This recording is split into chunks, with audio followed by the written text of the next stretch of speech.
Hürmetli vatandaş, endi bugünkü leksiyalarımızda başlaymiz. Leksiyada Sıdıkacı Ruzi. Washington'da sözdeyimiz. Bugünkü İslah 2021 yıl 1 ayının 24. günü. Vaziyet doğrusu düşke kelime. Mesela 13 tane ayrı plan, Xitayning her bir ayrı planı hazır Tayvan rayoniga. Havada farqlantirish rayoniga bösüp girdi. Körüp bakma. Siz muşunun özüge baha bering vatandaş. Xitay tentek miken yoki aqlliq miken? Xitayning Amerika bilan yarashish, ittifoqlashish niyati, g'arizi bar miken yoki yo'q miken? Xitay Amerikada davlat qurg'uvchilarini yoki davlat rahbarlarini hurmat qilish maydonida turamdikan yoki turmamdikan? Xitayning g'arizi zodi nima? Siz muşu meseleler boyunca muşunu oylap bakın. Hazır Prezident Biden Aksaray'a kirgili bugün 4 gün oldu. 4 gün. Bari yok 4 gün vatandaşım. Yerim jildinken ayrı pula evvel sağma Tayvan'ı mesela. Ya ki bir jildinken ayrı pula evvel sağma mesela Tayvan. Normal. Bunu normal hadisi deyiş gibi. 4 gün.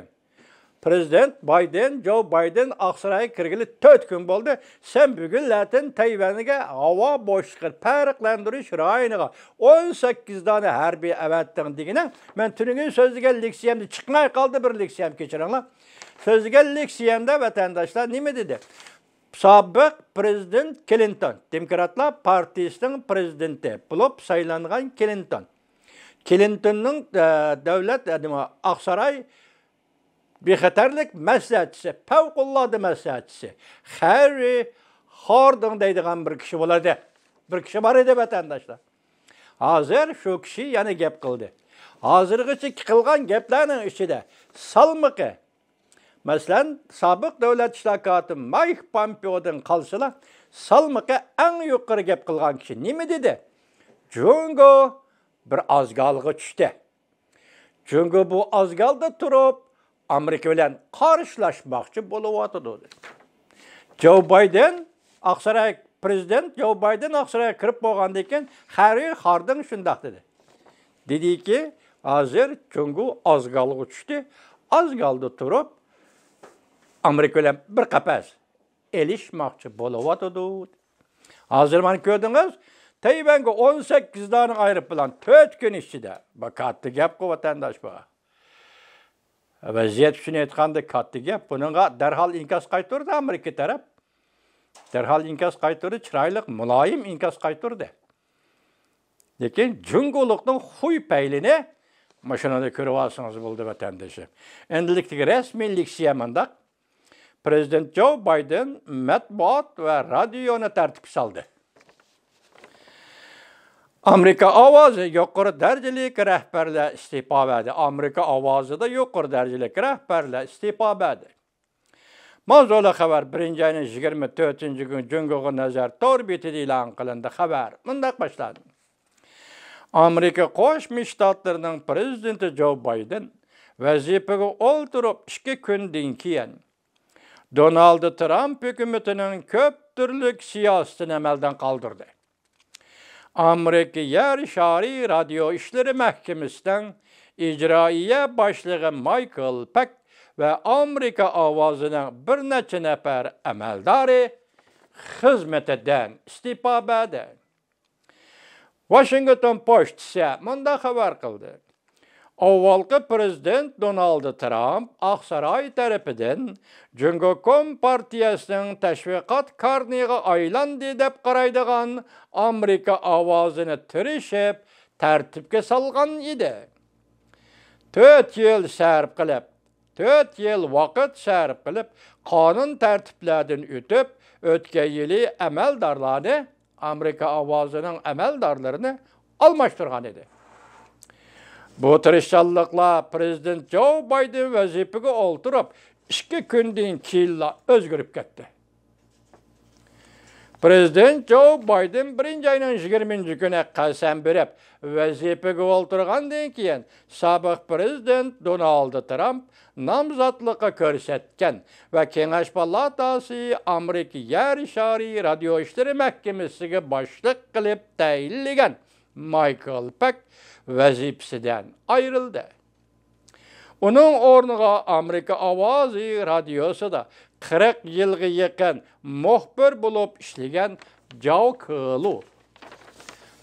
Kulu vaqtliq başliq bulup Amerika Radyo İşleri Mahkemesiga mas'ul bo'ldi. Bu Joe Kulu hazır bildinglar, ismi Joe Kulu kim ekanligini bildinglar?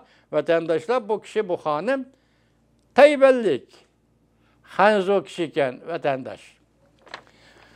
Radyo İşleri Mahkemesiga mas'ul bo'ldi. Radyoning avvalgi xizmatchilarining oshkorlashicha Radyoning boshlig'i, ya'ni bir ma'noda sobiq boshlig'i doirlar qonunga rioya qilish lozim deganda soqchilar bu kishini ishxonadan qo'g'lab chiqadi. Alloh xudo.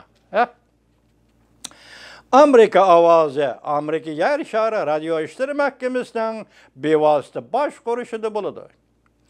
Bu organning ijroiya boshlig'i Kengash palatasining tasdiqlashidan o'tishi kerak. Ikkinchi kuni Joe Kulu Amerika Ovozining boshlig'i Robert Reilly va muavin boshlig'i Elizabeth Robbins qatorliq rahbarlarni iste'fo berishga taklif qildi. Bu ishga nafar boshliqni o'tgan yili 12 oyda Michael Peck xizmatga tayinlangan. Xizmatga tushgili 2 oy bo'lgan edi.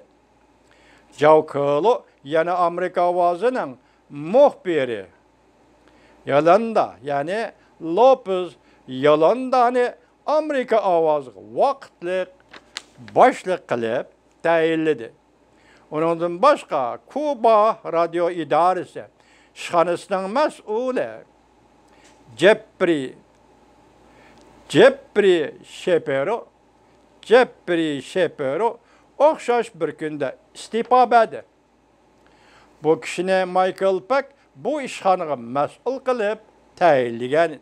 Bu kishi sobiq maslahatchi Steve Bannonning do'sti edi.